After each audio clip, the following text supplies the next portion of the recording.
India market invest মাইন্ডসেটে আপনাদের স্বাগত। যা চ্যানেল নতুন এসেছেন তাদেরগুলো প্লিজ চ্যানেলটাকে সাবস্ক্রাইব করবেন, লাইক করবেন, বেল আইকনটা প্রেস করবেন, তার সাথে অল বাটনটা প্রেস করবেন।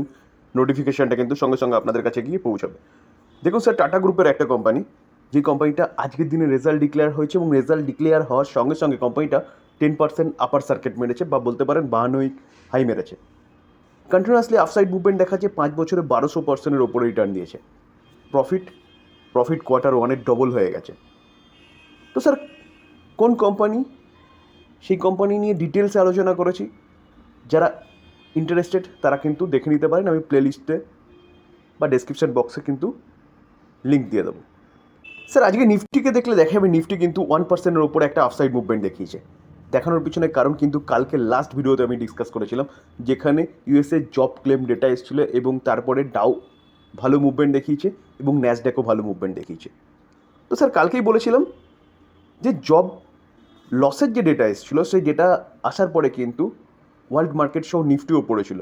তো জব লসের যে ক্লেমের ডেটা, সেটা কিন্তু বলছে কোথাও যেন মানুষ একটু হলেও সুস্থিতে আছে, যেটা এক্সপেক্ট করা হচ্ছিল তার থেকে কমে এসেছিল। তো যারা দেখেনি তারা কিন্তু প্লেলিস্ট থেকে দেখে নিতে পারেন, খুব ইম্পর্টেন্ট নিউজ ছিল সেখানে। তো তার জন্য কিন্তু আমাদের নিফটি আজকে ভালো একটা মুভমেন্ট দেখিয়েছে। তো স্যার, যেখান থেকে এক্সপেক্ট করা হচ্ছিল, মার্কেটের বিভিন্ন অ্যানালাইটিক্স বলুন বা বিভিন্ন দিগ্গজ ব্রোকিং হাউস বলুন, যে রিসেশনের কথা বলছিল, কোথাও যেন এই ডেটা আসার পরে সেই যে কথাটা সেটা কিন্তু একটু হলেও বন্ধ হয়েছে। স্যার, আমাদের মার্কেটের জন্য কিন্তু একটা খারাপ নিউজ, যেটা কি ইকুইটি ফান্ড অর্থাৎ মিউচুয়াল ফান্ড, যেটা কিন্তু এমফি থেকে ডেটাটা বেরিয়েছে, যে কি ইনফ্লো ড্রপ হয়েছে কত 9% ইন জুলাই মাসের ইনফ্লো কিন্তু মিউচুয়াল ফান্ড থেকে কী করেছে, ড্রপ হয়েছে। স্মল, মিড ক্যাপ এবং লার্জ ক্যাপ ফ্লো সব কটা ক্ষেত্রে কিন্তু ডিক্রিজ হয়েছে। তো এটা কিন্তু একটা চিন্তার বিষয়, যেখানে মার্কেট থেকে মানুষ কী করছে, মুখটা একটু ফিরিয়ে নিচ্ছে মিউচুয়াল ফান্ডের মাধ্যমে। কারণ কারণ এফআইসরা কন্টিনিউয়াসলি আমাদের ইন্ডিয়ান মার্কেটকে নিচে নামানোর চেষ্টা করছিল, কিন্তু সাপোর্ট দিচ্ছিল কে, ডিআইএস, বিশেষ করে মিউচুয়াল ফান্ড।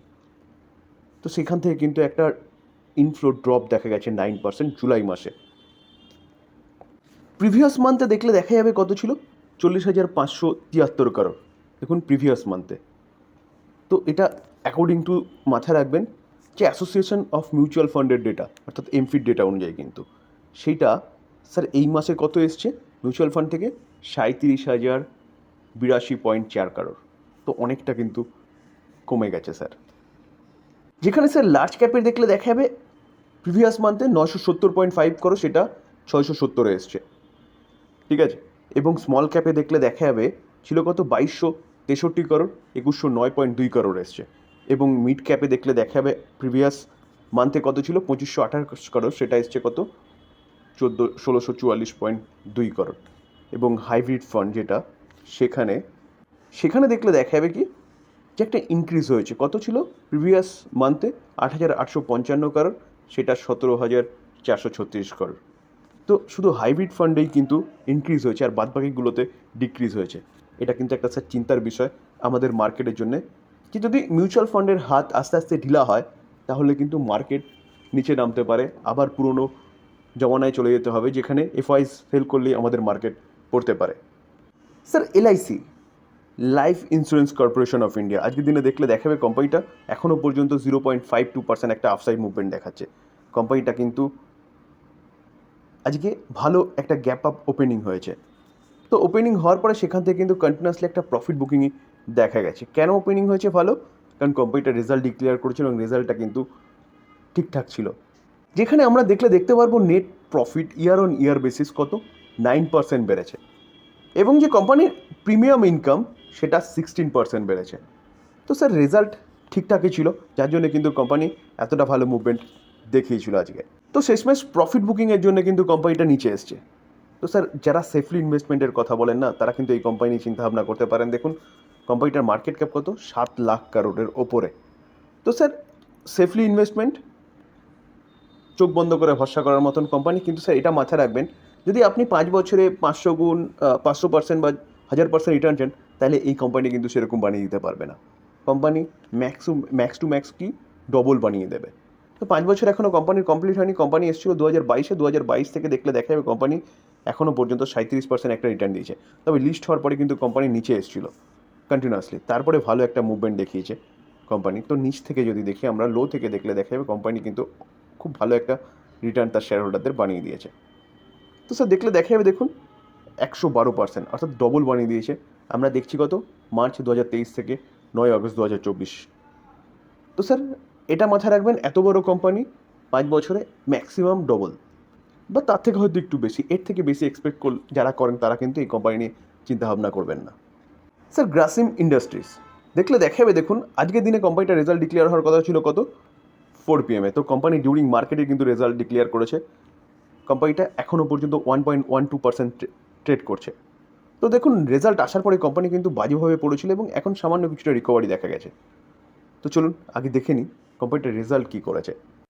আমরা কোম্পানির কনসোলিডেট নাম্বারে চলে এসেছি, যেখানে রুপিস কী আছে স্যার, রুপিস ইন কারোরে রয়েছে। ওকে, আমরা যদি সিকোয়েন্স দেখি, দেখুন সিকোয়েন্স দেখলে দেখাবে কোম্পানি 1 বছর আগে, সিকোয়েন্স কী বলছে, 6/23, 3/24, 6/24, সিকোয়েন্স একদম ঠিকঠাক আছে।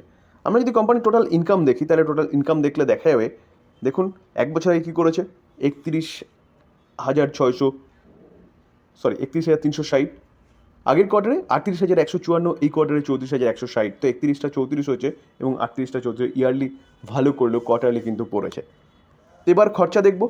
তো খরচা দেখলে দেখা যাবে দেখুন টোটাল এক্সপেন্সেস কী বলছে, টোটাল এক্সপেন্সেস বলছে যে কি 1 বছর আগে 27,923, আগের কোয়ার্টারে 33,750, এই কোয়ার্টারে 31,249। তো কোম্পানির যে খরচা সেটাও ইয়ারলি বেড়েছে, কোয়ার্টারলি কমেছে। তো ইনকাম মাইনাস এক্সপেন্সেস করলে পরে কোম্পানির অপারেটিং প্রফিট পাওয়া যায়। তো অপারেটিং প্রফিট যদি দেখলে দেখা যাবে 3437 1 বছর আগে, 4403 আগের কোয়ার্টারে, এই কোয়ার্টারে 2911।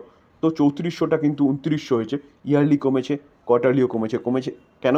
কারণ কোম্পানি খরচাটাকে কন্ট্রোল করতে পারেনি। তো স্যার এবার কি দেখব, এবার হচ্ছে নেট প্রফিট। তো আমরা যদি নেট প্রফিট দেখি তাহলে দেখুন net profit for the period, সেটা দেখলে দেখা যাবে কোম্পানি 1 বছর আগে কী করেছে, 1 বছর আগে 2576, আগের কোয়ার্টারে 2721, এই কোয়ার্টারে 2267। তো 2500টা 2200 হয়েছে, 2700টাও 2200 হয়েছে, ইয়ারলি কোয়ার্টারলি কোম্পানির যে প্রফিট সেটা কিন্তু পড়েছে। স্যার কনসোলিডেটেড প্রফিট হচ্ছে কোম্পানির ওভারঅল সব বিজনেস থেকে যে জিনিসটা শো করছে সেটা, আর স্ট্যান্ডার্ড হচ্ছে কোম্পানির যে মেন বিজনেস যেটা সেটা। তো সেটা দেখলে দেখা যাবে দেখুন আমরা যদি স্ট্যান্ডার্ড কোম্পানির প্রফিট দেখি, নেট প্রফিট, তো এটা কিন্তু ম্যাক্সিমাম নিউজে পাওয়া যাবে যে দেখুন কোম্পানি 1 বছর আগে 355 প্রফিট করেছে, আগের কোয়ার্টারে 440 লস করেছে, এই কোয়ার্টারে 52 কারোর লস করেছে। তো কোম্পানি কিন্তু 1 বছর আগে প্রফিটেবল কোম্পানি ছিল, স্ট্যান্ডার্ড যেটা কোর বিজনেস, সেখান থেকে কোম্পানি কিন্তু মাইনাসে এসছে।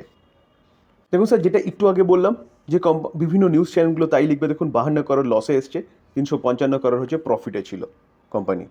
তো আমরা কনসোলিডেট নাম্বারটা কিন্তু দেখেছি, কারণ কোম্পানির ওভারঅল বিজনেস নিয়েই হচ্ছে কোম্পানি। স্যার কোম্পানির প্রফিট এইভাবে পড়ে যাওয়ার পিছনে কারণ কি? কারণটা কিন্তু বলা হচ্ছে গিয়ে কি, পেন্টের বিজনেসের লস, অর্থাৎ কোম্পানি পেন্ট বিজনেসে নেমেছিল কিন্তু। তো সেই পেন্ট বিজনেসে কোম্পানিকে স্বাভাবিকভাবে মার্কেট ক্যাপচার করতে গেলে, কারণ বড় বড় দিগ্গজ প্লেয়াররা রয়েছে, বার্জার পেন্ট রয়েছে, এশিয়ান পেন্ট রয়েছে, সেখানে একটা নতুন কোম্পানি যখন পেন্ট নিয়ে যাবে তখন তাকে কিন্তু বিভিন্ন প্রলোভন দিতে হবে, বিভিন্ন নিউজের জন্য খরচা করতে হবে, যার জন্য কোম্পানি কিন্তু লসের সামনা হয়েছে।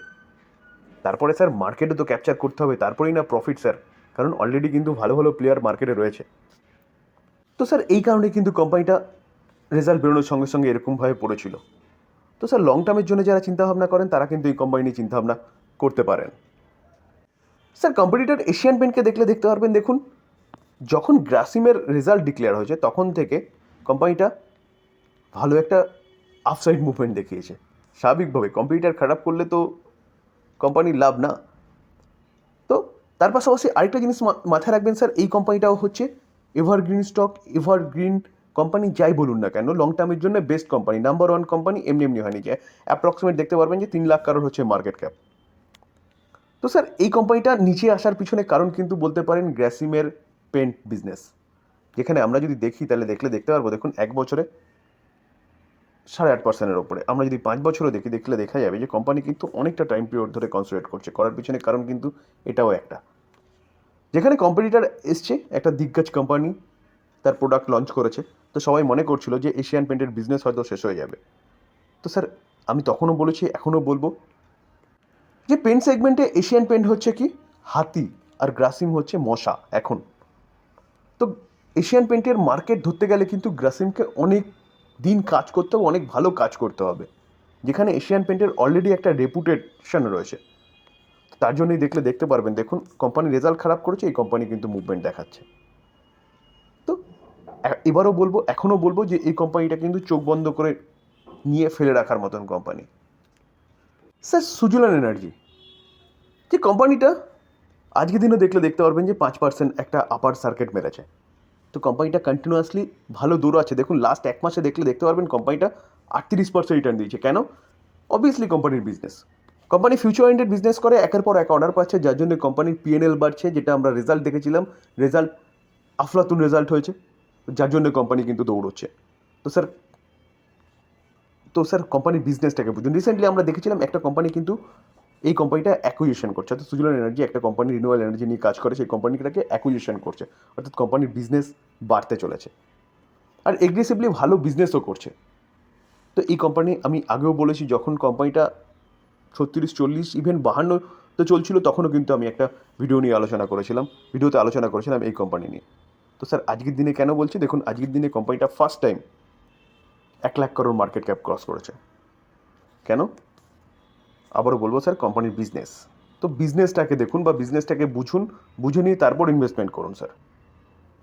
ডিসক্লেমার দেখেই দিয়ে রাখি, কোনো বাই সেল রেকমেন্ডেশন নয়। কোম্পানিগুলোর সম্বন্ধে নিউজ পাওয়া যাচ্ছে, সেটা নিয়ে আলোচনা করলাম, টোটালি লার্নিং পারপাস। বাই করবেন, সেল করবেন নিজের ডিসিশনে। যদি কন্টেন্টটা ভালো লাগে, যা চ্যানেল নতুন এসেছেন দরগুলো প্লিজ চ্যানেলটাকে সাবস্ক্রাইব করবেন, লাইক করবেন, বেল আইকনটা প্রেস করবেন, তার সাথে অল বাটনটা প্রেস করবেন, নোটিফিকেশনে কিন্তু সঙ্গে সঙ্গে আপনাদের কাছে গিয়ে পৌঁছবে। থ্যাংক ইউ, ভালো থাকবেন।